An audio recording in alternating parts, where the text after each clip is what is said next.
ပရိသတ်များအားလုံးမင်္ဂလာပါရှင်ပရိသတ်များအားလုံးကိုကျမတို့ရဲ့ Concept YouTube Channel ကနေပြန်လည်ကြိုဆိုလိုက်ပါတယ်ရှင်နေ့စဉ်နေ့တိုင်းမှာစိတ်လှုပ်ရှားပွဲကောင်းသလိုပရိသတ်များရဲ့အကြိုက်နဲ့ထပ်တူကြစေမယ်ဇလံကောင်းလေးများကိုတင်ဆက်ပေးလျက်ရှိနေပါတယ်ရှင်ဒီကနေ့တင်ဆက်မယ့်ဇလံလေးကတော့စာရေးဆရာမຫນွေရွက်လွာရေးသားထားတဲ့စိတ်ချောက်ချရပုံဆိုတဲ့ဇာတ်လမ်းလေးပဲဖြစ်ပါတယ်ရှင်ဒီကနေ့ရဲ့ဇာတ်လမ်းလေးမစတင်ခင်မှာကျမတို့ရဲ့ channel လေးကို like and subscribe လေးနှိပ်ထားဖို့လည်းတောင်းဆိုပါရစေရှင်ဇာတ်လမ်းတွေတင်တိုင်းသိရှိစေဖို့အတွက်ဘေးနားမှာရှိတဲ့အချက်ပေးခေါင်းလောက်လေးကိုလည်းတစ်ချက်နှိပ်ထားပေးပါရှင်လူတွေစီကားနေတဲ့ကျေးလက်တောရလေးတစ်ခုရဲ့ဈေးထဲကိုရှိုင်းသူကားတို့ဖွဲ့ကရောက်နေခြင်းဖြစ်တယ်ဈေးသည်တွေရဲ့ခေါ်တန်တွေကိုဂီးမဆိုင်နိုင်ပါဘူး။မြမပကြီးပပူးလက်ရာတွေမြမဒူရီယာတွေချိတ်ဆွဲထားတဲ့မြမမှုလက်ရာဆိုင်လေးရရှေးအောင်ပစ္စည်းတချို့ကိုစိတ်ဝင်စားနဲ့ကြည့်နေကြတာ။ဒုက္ခဟိုဘက်ကိုသွားမယ်လေ။ခဏလေးငါဒါလေးတွေစိတ်ဝင်စားနေလို့ဓာတ်ပုံလေးတွေရိုက်လိုက်အောင်မယ်။ဒုက္ခပန်းတို့ကိုမကြည့်ပဲနဲ့စကားပြောရင်းနဲ့အဲ့ဒီဆိုင်ရာပစ္စည်းတွေကိုမိမိရရဖုန်းတစ်လုံးနဲ့ရိုက်နေရဒုက္ခတို့တငယ်ချင်း9ယောက်ကကျောင်းပိတ်ရက်အပန်းဖြေခရီးထွက်လာခဲ့ခြင်းဖြစ်တယ်။တက္ကသိုလ်ဒုတိယနှစ်ကျောင်းသားလူငယ်တွေပြီးလူသူရောက်နေတဲ့ကျေးရွာလေးတစ်ခုကိုပေါက်ပေါက်ရှာရှာခရီးထွက်လာခဲ့ခြင်းပါ။ဒုက္ခကိုငငယ်ရဖေဖေရတော့ပြောပြဘူးလေ။ဘိုးဘိုးမဆုံးခင်ကဒီသစ္စာကျေးရွာလေးမှာထူးဆန်းတဲ့အဖြစ်အပျက်လေးတွေရှိခဲ့ဘူးတဲ့။ဒုက္ခစိတ်ဝင်စားမိတာတော့အမှန်ပါ။ဒုက္ခရဲ့သွားကျင်နေတဲ့စိတ်ဆန္ဒကိုအကောင့်ထဲပေါ်ရင်းနဲ့သစ္စာကျေးရွာလေးကိုတငယ်ချင်းတွေနဲ့တိုင်ပင်ပြီးတော့ရောက်လာခဲ့ခြင်းဖြစ်တယ်။ဖေဖေကဖိုးဖိုးနဲ့ပတ်သက်ပြီးတော့သစ္စာကျေးရွာအကြောင်းဒုက္ခစိတ်တဲ့ဆွေအောင်တမင်ပြောခဲ့တာလားတော့မသိပါဘူး။ဖိုးဖိုးရဲ့ကိုစားသစ္စာကျေးရွာမိန်းကလေးတယောက်ရဲ့ကျိန်စာကိုဖြီးပေးရမယ်တဲ့။စိတ်ဆူအုံမိုင်းပြီးတော့တာယာအေးချမ်းနေတဲ့တောအုပ်လေးတစ်ခုမှနေရတယ်လို့ပါ။ဝါနဲ့တီးတန်းဆောက်လုပ်ထားတဲ့တလုံးအိမ်လေးရှိအပန်းဖြေတဲ့ဝရန်နာလိုနေရာလေးမှာအပွဲလိုက်စုထိုင်နေမိကြတယ်။ကြီးရလေးရဲ့စီကန်းရာဧည့်သည်ဖြစ်တဲ့ဒုက္ခရုပ်ဖွဲ့လေးကရွာနဲ့မနီးမဝေးအပန်းဖြေအိမ်လေးမှာတဲခိုခွင့်ရကြတာ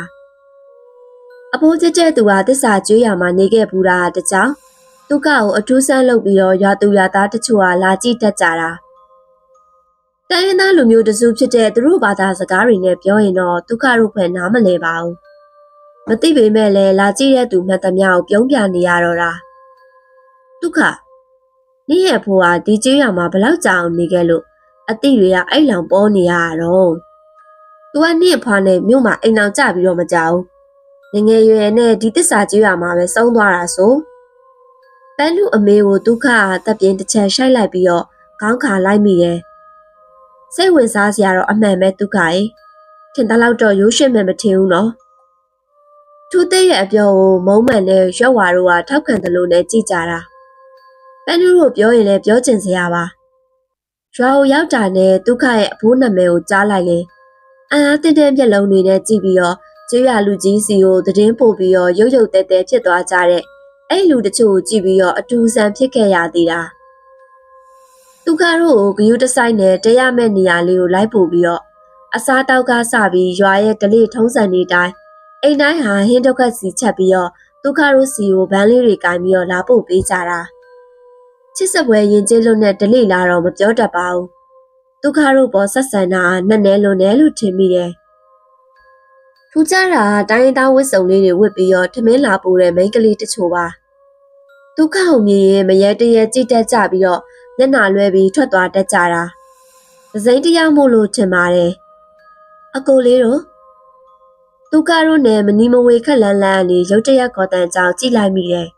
။ရှီလာမအရွယ်လေး14နှစ်လောက်ရှိတဲ့မိန်းကလေးတစ်ယောက်ပါ။တိုင်းသူဝစ်စုံအနီရောင်လေးကိုဝစ်စင်ထားပြီးတော့စပင်ကိုအပေါ်မြင့်မြင့်ထုံထားတာရှေးဆန်ဆန်နဲ့လှနေသလိုပါ။တုံရင်နေတဲ့လက်ချောင်းလေးတွေကိုမတိမတာစုပ်နေရင်နှကန်းဟာမပွင့်တပွင့်နဲ့စကားပြောဖို့အတွက်စူးစမ်းနေတာသိတာတယ်။သူကအဲ့ဒီမိန်းကလေးစီသွားပြီးတော့လက်ထဲဟာဟင်းလာပိုးတဲ့ဗန်းလေးကိုကင်လိုက်တယ်။ဟုတ်လေညဘက်ဆိုရင်ဒီအပန်းဖြေအိမ်ရဲ့အနောက်ဘက်ကတစ်ချောက်ပင်စီကိုမသွားပါနဲ့နော်။ဘာပြောတာလဲညီမလိုပြောနေပေမဲ့လည်းစကားတန်နေရမပြပြမသေးခွဲပါဘူး။တစ်ချောက်ပင်ရှိတဲ့ဘက်ကိုမသွားဖို့ပြောနေတာ ဆက်ပြောတဲ့စကားတွေကိုလည်းနားမလည်တော့ဘူးတိုင်းရင်းသားစကားတွေရောသွားတယ်လို့ထင်တယ်ဒုက္ခကတစ်ချက်ပြုံးပြပြီးတော့နားမလည်ပေမဲ့လည်းကောင်းကြီးပြလိုက်တယ်နားမလည်တဲ့ຢာကိုတော့စိတ်ရှုပ်မခံနိုင်တော့ပါဘူးအဲ့ဒီခါကောင်မလေးကလည်းမျက်နှာချက်ချင်းပြုံးရောင်တန်းသွားပြီးတော့ကျေးဇူးတင်ပါတယ်အဲ့လိုဆိုပြီးတော့လှည့်ထွက်သွားတော့တာကောင်မလေးဘာလို့ဆိုလိုချင်လဲဆိုတာတော့ဒုက္ခတကယ်ပဲနားမလည်နိုင်တော့ပါဘူးညငါအော်တန်နေနဲ့အတူညတစ်ခုလုံးကအမှောင်တူကိုဝါမျိုးသွားတယ်ခြောက်စားစရာကောင်းလွန်းတဲ့ညတညပါဒုက္ခတယောက်ကဟိုတီလိုးလို့နေတဲ့အတန်တစ်ခုကိုရောင်ဝါးဝါနဲ့ကြားလိုက်မိတာအဲ့စီဝူတူဖြစ်နေတာလို့ထင်တယ်အချိန်တန်ကြာတဲ့ဒီအတန်တစ်ခုကကြားနေမိသေးတယ်တူရိယာတစ်ခုတီးတန်ကိုပြပြစွာကြားလိုက်ရတာကြောင့်ဒုက္ခကအိယာကနေထထိုင်မိလိုက်တယ်ဘေးမှာမုံမှန်တဲ့ဒုသစ်ကနှစ်ချိုက်စွာအိပ်ပျော်နေတာကိုကြည့်ပြီးတော့အဖော်ရလိုရညာလှုပ်လို့ပေမဲ့လည်းမရပါဘူးအခန်းပြင်ကိုတယောက်တည်းထွက်လာခဲ့လိုက်တာမတင်မတ်စွာဘေးရပန်းနုနဲ့ရောက်သွားတို့အခန်းကိုမျက်နှာမူလိုက်မိတဲ့အချိန်မှာဒုက္ခတို့တဲတဲ့အိမ်နဲ့မလန့်မကန်တောဆက်ကနေအတန်းထွက်ပေါ်လာတာဒုက္ခတွေ့ဝင်မနေတော့ပဲတိကျင်စိတ်တွေနဲ့အိမ်ပေါ်ကနေဆင်းလာခဲ့တယ်လာရအောင်အဖော်ပြုတ်ပြီးတော့အတန်ကြားရအောင်မသိစိတ်ကနေသွားနေမိတာအချိန်ဟာဘယ်လောက်ကြာသွားလဲတော့မသိပါဘူးအတန်အားသွားလေအဝေးကလာနေတယ်လို့ဖြစ်နေတာဒုက္ခတတိဝင်ပြီးတော့ခြေလမ်းတွေကိုတုတ်ကနေရလိုက်ပြီးတော့နောက်ပြန်လှည့်ဖို့ကြိုးစားလိုက်တယ်ဟမ်အတန်တူရိယာတန်နဲ့တူမိန်းကလေးတယောက်ရဲ့တာယာစွာထွက်ပေါ်လာတဲ့အတန်ဒုက္ခခြေတန်တွေကိုခပ်ဖွားဖွားနေရင်းနဲ့အုပ်ဆိုင်နေတဲ့တရွက်တရွက်ကိုဖယ်လိုက်ပါတယ်ရေရီစီးကျနေတဲ့ရေတကွန်နာခတ်သေးသေးကူလေးတစ်ခုကိုလာရအောင်အောက်ကနေပြည်ပြင်းစွာနဲ့မြင်လိုက်ရတာကူဝမှာမိန်းကလေးတယောက်ကဘုံတွေကိုပတ်ပတ်လဲတီးနေပြီးတော့ခက်အုပ်အုပ်ရီနေတဲ့အတန်ကိုလည်းအတိုင်းသားကြားနေရတယ်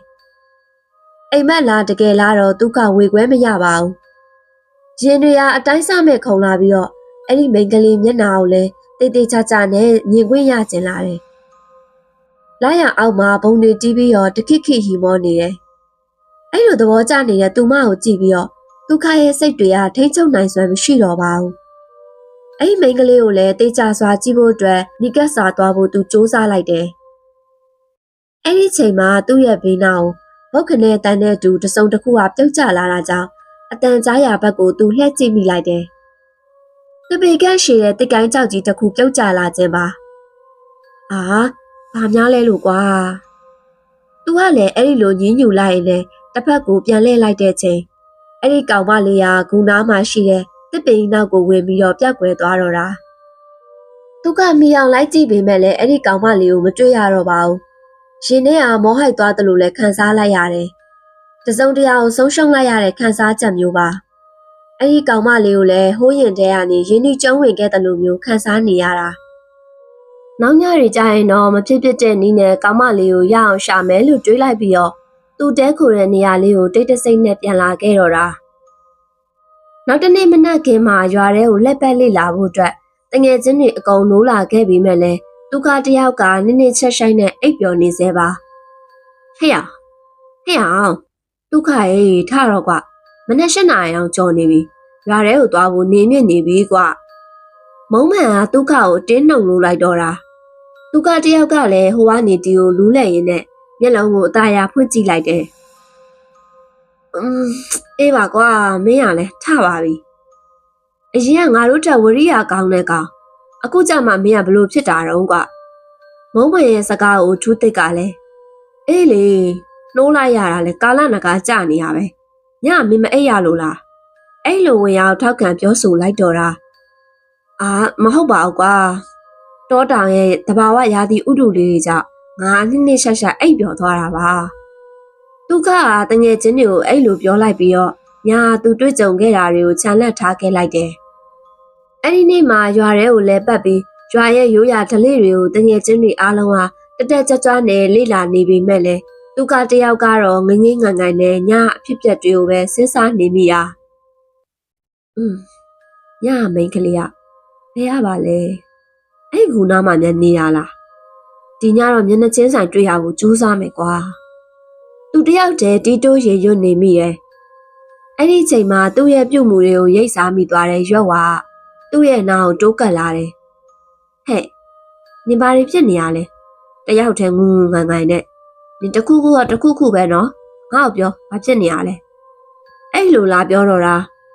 သူကလည်းမျက်နှာကိုအနှဲငယ်ပြုံးလိုက်ပြီးတော့လက်ချောင်းတွေနဲ့နှထင်ကိုဖိနှိပ်ပြလိုက်ရင်မဟုတ်ပါဘူးရောက်ပါရဲ့ဘာမှမဖြစ်ဘူးငါကောင်းနေနေနဲ့ကိုက်နေလို့ဟဲ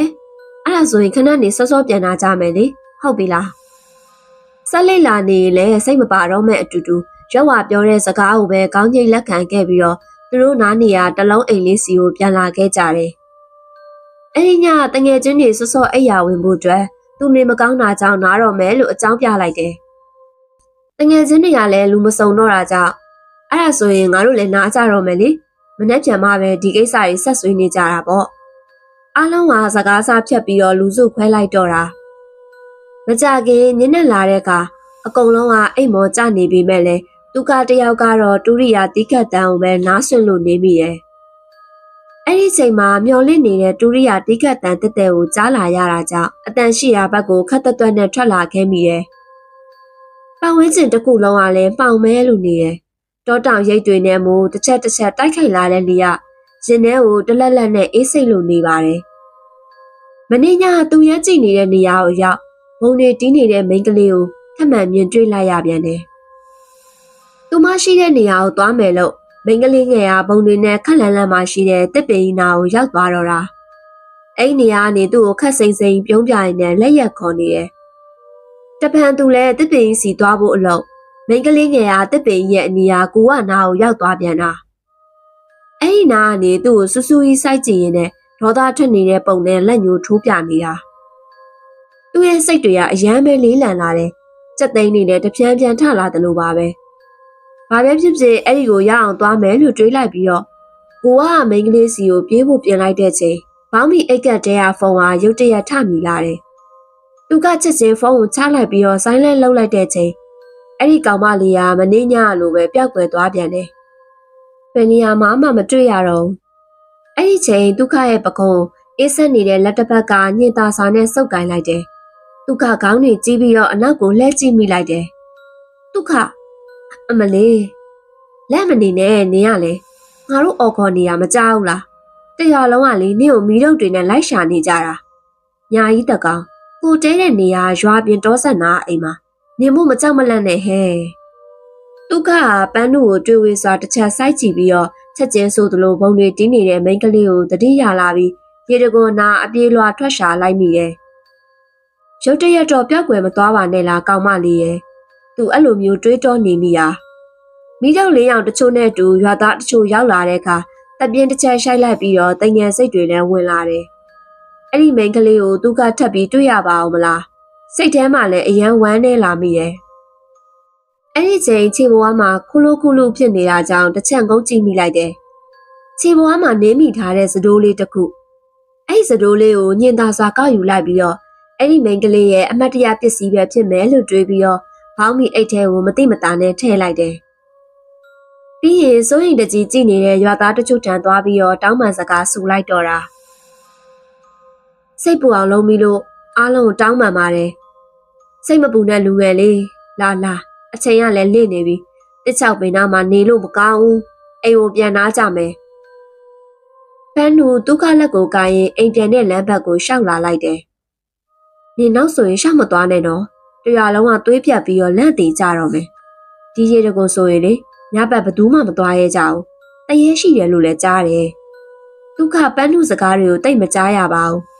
ပန်းနုစကားအစုံတစ်ချောက်ပင်ဘက်ကနေတောက်ဆိုတဲ့တောက်ခေါက်တန်ခတ်ပြင်းပြင်းတန်ကိုကြားလိုက်ရတယ်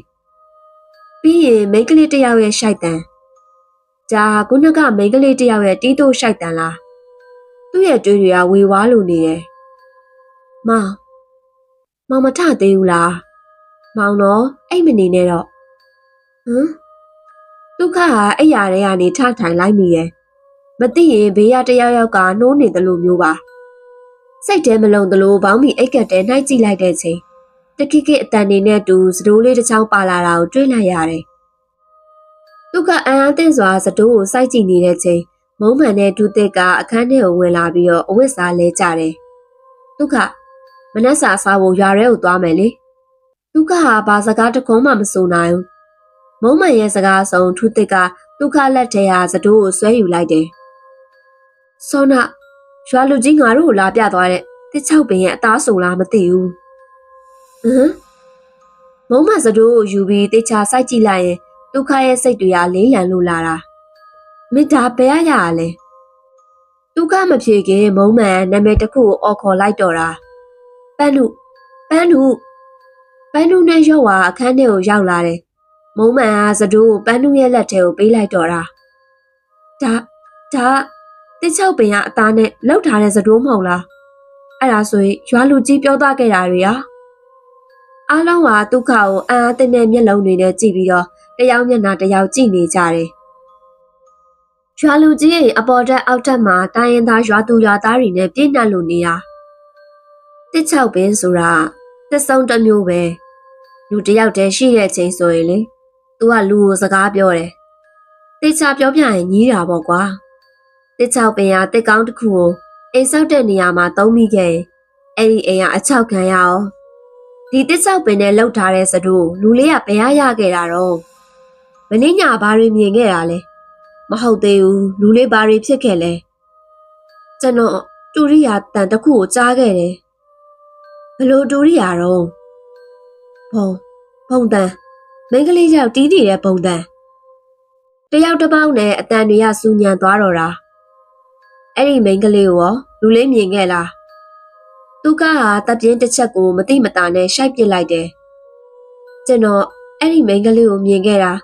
နှစ်ညရှိပါပြီဒုက္ခအဲ့ဒီမိန်းကလေးကိုမြင်ခဲ့တယ်ဆိုရင်ပန်းနုတို့ဒီနေ့ပဲမြို့ကိုပြန်တော့မယ်ပန်းနုစကားဆုံးရွာလူကြီးပါဝင်အကုန်လုံးကထိတ်လန့်ကုန်ကြတာနားမလည်တဲ့ဘာသာစကားတချို့ကိုပြောပြီးတော့တုံလုံးနေတဲ့လူတွေကိုကြည့်ပြီးစိတ်ပြတ်လာမိတယ်ပြန်လို့မရဘူးကလေးတို့ရှင်ဘာလို့လဲဗျကျွန်တော်တို့ဒီမှာရှိနေတာကျွန်တော်တို့အတွက်မလုံခြုံအထူးသဖြင့်ကျွန်တော်တို့တငယ်ချင်းဒုက္ခလေကျွန်တော်တို့စက်နေဖို့မဖြစ်နိုင်ဘူးမုံမရဲ့စကားဆုံးဒုက္ခရဲ့ကောင်းနေတာထိုးကြိုက်လာတယ်ဟိုနေ့ညတွေကကြားခဲ့ရတဲ့ဘုံတန်နားတွေကိုစူညံလာတယ်ပြီးရင်ကောင်မလေးတယောက်ရဲ့ရှိုက်တန်ဒုက္ခရဲ့မျက်လုံးထဲမှာတိုင်းရင်ဝစ်စုံအနီရောင်နဲ့စတိုးလေးထုံးပြီးတော့တစ္ဆာဆိုနေတဲ့မိန်းကလေးတယောက်ကိုဝိုးတော်ဝါမြင်အောင်လာတာဤတစ္ဆာစကားကိုချိုးပေါက်ခဲ့ပါမောင်ဟာဘဝဆက်တိုင်းနန်းရဲ့ရှေ့မှာတွေးအံပြီးတော့အသေးစိုးနဲ့သေးပါစေအဝေးကနေလာတဲ့လိုင်းတန်တစ်ခုလိုကျိန်စာတွေကိုအတိုင်းသားကြားနေရတာကျွန်တော်တို့ကဘာလို့ပြန်လို့မရတာလဲထူးတဲ့ရဲ့အမေကိုရွာလူကြီးကဝမ်းနဲ့စွာနဲ့ခွန်းတုပ်ပြန်လိုက်တယ်သစ္စာကြေးရွာတစ်ခုလုံးကအမောင်တွေဖုံးပြီးတော့ကျိန်စာတွေကြားရောက်လာတော့မှာဒုက္ခကနားနှစ်ဖက်ကိုပိတ်လိုက်တယ်အဲ့နေရာမှာလဲချပြီးတော့လူးလိတ်អော်နေတော့တာနားထဲမှာလဲဘုံတန်တွေကမထွက်တော့ပါဘူးကျဲလောင်ပြီးတော့စူးရှလို့နေတယ်ဘေးကနေစိတ်ပူပြီးတော့ငိုယိုပြီးမင်းနေတဲ့ပန်းနုရဲ့စကားတွေကလည်းမသဲကွဲတော့ပါဘူးသူကအဲ့နေရာမှာအာယူပြီးတော့ထလာခဲ့လိုက်တယ်လောကကြီးတစ်ခုလုံးအပေါင်ဖုံးပြီးတော့လေထုကြီးတွေကကြမ်းတမ်းစွာတိုက်ခတ်နေတယ်ဒုက္ခအသေးတန်ပြေးထွက်လာရင်းနဲ့မင်းညကရေတကိုနားကိုရောက်လာခဲ့တယ်အရာအလုံးကတိတ်ဆိတ်ပြီးတော့ငြိမ်သက်သွားသလိုပါဘလို့ချင်းတွေကြောင့်ဒီနေရာကိုရောက်ရှိခဲ့လေတော့ဒုက္ခနားမလည်နိုင်တော့ပါဘူးဒုက္ခချင်းလန်းတွေကိုရက်လိုက်ပြီးတော့အသက်ကိုအရင်ဆုံးဝအောင်ရှူလိုက်တယ်အယမ်းမောနေလိုက်ဒုက္ခကအတန်လာရာစီကိုကြည့်လိုက်မိတယ်တိုင်းရင်သူဝစ်စုံအနီရောင်လေးနဲ့စတုံးလေးထုံထားတဲ့မိန်းကလေးတယောက်ကိုတွေ့လိုက်ရတော့တာအတန်လေးခဝဲဝဲနဲ့ဗမာစကားပြောနေတဲ့ကောင်မလေးကမင်းညကဒုက္ခတွေ့ခဲ့ရတဲ့ကောင်မလေးနဲ့တူတယ်လက်တောင်ရှိမဲနဲ့လေးတွေကိုပုတ်ခတ်လုပ်ပြီးတော့နှကန်းလေးစုကစကားတွေပြောနေတဲ့သူမကိုကြည့်လိုက်ရင်မင်းအတန်ကြီးကလေเจ้าမှာတစ်ဆူပြီးတော့စကားတော်မပြောနိုင်တော့ပါဘူးအဲ့မိန်းကလေးကိုလည်းမျက်လုံးကြီးပြူပြီးတော့လက်ညှိုးထိုးကစကားတွေထစ်နေမိတာအော်ရှင်ကလည်းနေကင်းကြောင်တောင်ယူလန့်နေတယ်လူပါတရက်ချင်နေရလားအဲ့ဒီမိန်းကလေးကဒုက္ခနာကိုရောက်လာပြီးတော့ပကုံးကိုဖက်ကနေရိုက်လိုက်တော့မှတတိဝင်လာမိတယ်ဟိုနေ့ညတွေကတွေ့ခဲ့တဲ့ကောင်မလေးကမင်းလားကောင်မလေးရဲ့မျက်နှာကကွက်ခနဲပြတ်သွားတယ်ဘာဖြစ်လို့လဲဟိုနေ့ညတွေကငါမင်းကိုတွေ့လိုက်တယ်လေ အဲ့လိုပြောလိုက်ရင်ကောင်မလေးရဲ့မျက်လုံးထဲမှာကြေကွဲဝမ်းနည်းမှုတွေကိုရင်နစ်စွာနဲ့မြင်တွေ့လိုက်ရတယ်။သူမရဲ့ရင်ထဲကပြောပြချင်နေတဲ့စကားလုံးတွေကိုလည်းကြိုသိနေတယ်လို့ပါ။နားထောင်ချင်တယ်လို့ခန်းစားချက်ကလည်းရင်ထဲစွန့်နေလို့လာတယ်။ကောင်မလေးမင်းရင်ထဲမှာရှိတဲ့စကားတွေကိုဖွင့်ချပြီးပြောပြလိုက်ပါ။အဲ့ဒီမိန်းကလေးကသူ့ကောင်ကိုကြေကွဲစွာစိုက်ကြည့်ပြီးတော့အတန်တိုးတိုးဖြော့ဖြော့လေးနဲ့အေးဆက်စွာစကားဆိုလိုက်တယ်။ရှင်ကျမတီးရဲ့ပုံစံမျိုးကြားရလားဒုက္ခဟာညနေတိုင်းလိုရေတကွန်နားစီကိုသွားတက်တယ်အဲ့မိန်းကလေးရဲ့နာမည်ကမြနန်းရီတဲ့တူမတူသွားရှေးဆန်ဆန်နဲ့နန်းဆန်စွာလှလွန်ပါတယ်ပျော်ရွှင်စွာတီးခတ်နေတဲ့သူမရဲ့ပုံစံတွေကြားဒုက္ခနစ်မျောနေရတာအမောပါနန်းဆိုတဲ့မိန်းကလေးကိုအယမ်းကိုချစ်မိနေပါပြီမောင်ပြောလီနဲ့ရဲ့ညတို့ဒီရေတကွန်ဒီပုံတစ်ချောက်ပင်တွေကိုတတ်တည်တီးပြီးတော့သစ္စာဆိုကြရအောင်နော်ဒုက္ခနားမလဲသလိုနန်းရဲ့မျက်လုံးတွေကိုတိတ်တိတ်ချာချာကြည့်နေမိတယ်။ဦးညွတ်တွေမျက်နှာပြည့်ပြည့်လေးမှာနှင်းစီရောင်နှကန်းလေးတွေကဆွဲဆောင်မှုရှိလွန်းနေတယ်။ဘလို့သစ္စာတီးမှလဲနန်းရဲ့။အော်နန်းနဲ့မောင်ကချစ်သူတွေလေ။အဲ့ဒီတော့တယောက်ပေါ်တယောက်သစ္စာမဖောက်ရအောင်။အဲ့ဒီအတွက်မောင်ကသစ္စာဆိုရမယ်။ဘာကြောင့်ရံမသိဒုက္ခညင်းဆိုနိုင်စွမ်းမရှိပါဘူး။နန်းတိုင်တဲတာတွေကိုမောင်လိုက်ဆိုရမယ်နော်။ဒုက္ခခေါင်းကိုညှိလိုက်ရင်လောကကြီးတစ်ခုလုံးကအေးစိတ်သွားသလိုခံစားလိုက်ရတာအပြင်ကစီးကြနေတဲ့ရေတကွန်ကအတန်ကပဲခြောက်ချစွာစီးကြနေသလိုပါအရာရာစက်သိမ်းထားဖို့ကောင်းနေပါတယ်ကျွန်တော်ရှိုင်းဒုက္ခသည်ညနေကြီးကိုတစ္ဆာရှိရှိနဲ့ချစ်ပါမယ်လို့တစ္ဆာဆိုပါတယ်ဒုက္ခတစ္ဆာစကားတွေဆိုပြီးမျက်လုံးတွေကိုဖွင့်လိုက်တဲ့ချိန်နန်းရဲ့ကျဉ်နဲ့နေတဲ့အပြုံကိုအေးဆက်စွာနဲ့ခံစားလိုက်ရတယ်အဲ့ဒီချိန်နန်းရဲ့နှုတ်ကနေထပ်မံပြောဆိုလာပြန်တယ်။ဤသစ္စာစကားကိုချိုးဖောက်ခဲ့ပါ။မောင်ကဘဝဆက်တိုင်းနန်းရဲ့အရှိမသွေးအံပြီးတော့အသေးစိုးနဲ့သိပါစေ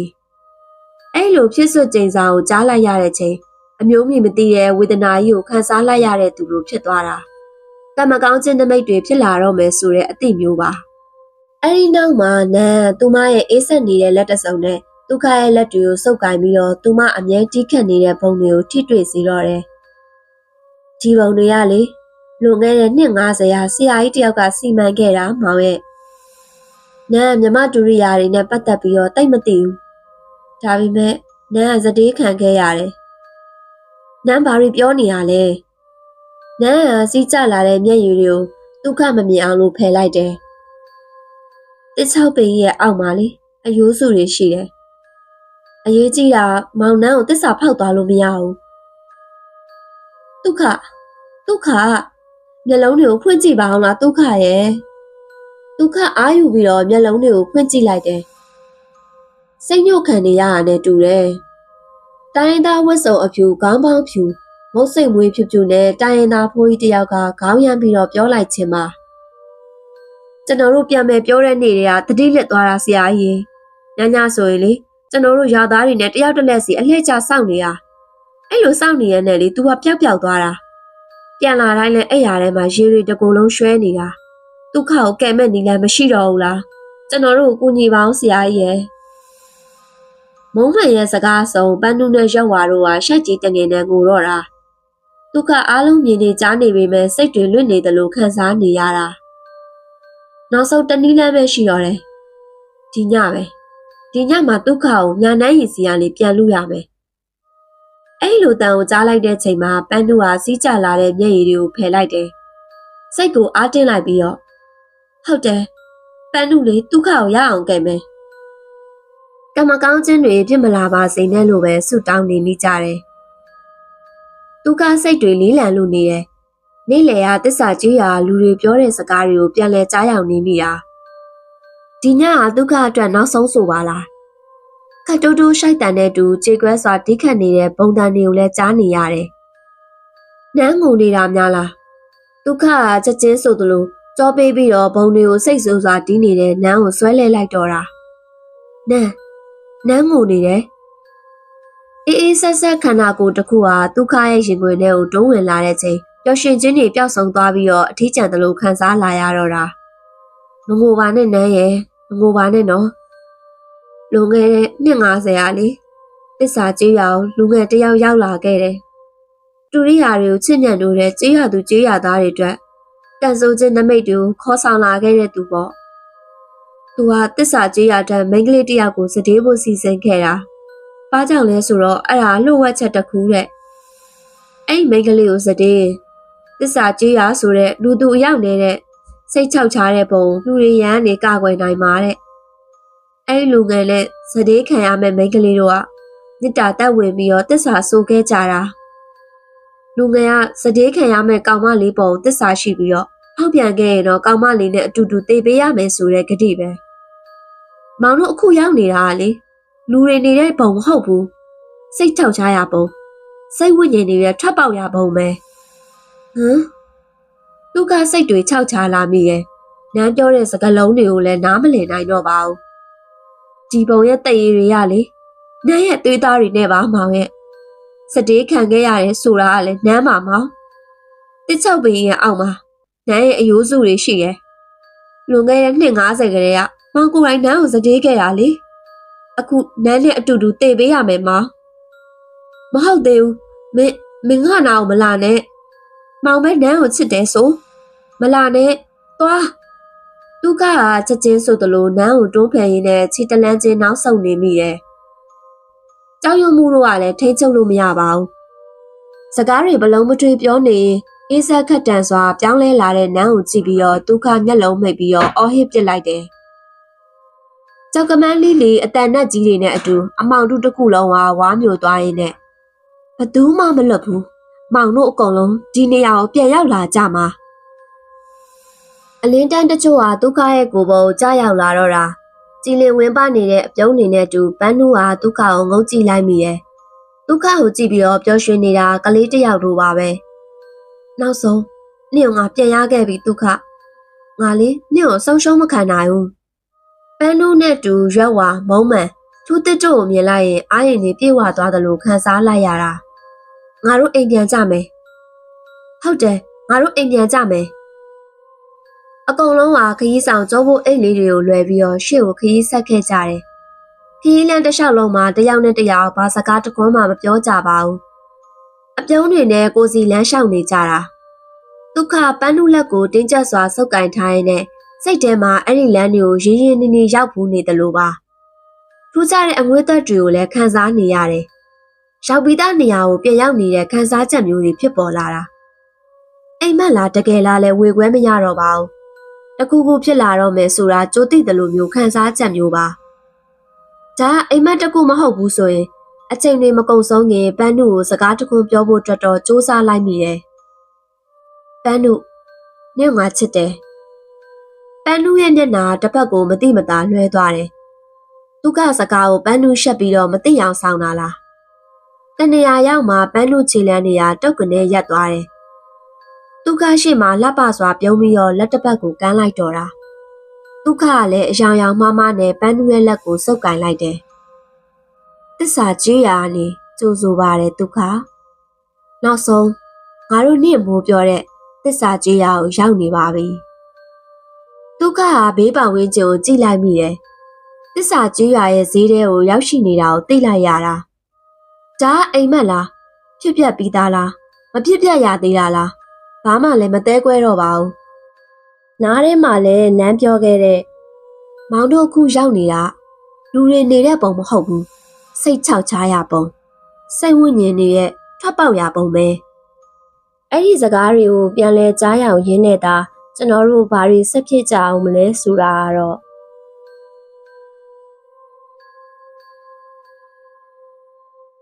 ဒီကနေ့ရဲ့ဇာတ်လမ်းလေးကတော့ဒီမှာပဲပြီးဆုံးသွားခဲ့ပါပြီအခုလိုမျိုးအချိန်ပေးပြီးနားဆင်ပေးခဲ့တဲ့ပရိသတ်တယောက်ချင်းစီကိုအထူးပင်ကျေးဇူးတင်ရှိပါတယ်ရှင်။နောက်နေ့တွေမှာလည်းဇာတ်လမ်းကောင်းလေးများစွာကိုတင်ဆက်ပေးအောင်မှာဖြစ်တဲ့အတွက်ပရိသတ်များအားလုံးကစောင့်မျှော်အားပေးနားဆင်ပေးကြပါအောင်ရှင်။ကျေးဇူးတင်ပါတယ်ရှင်။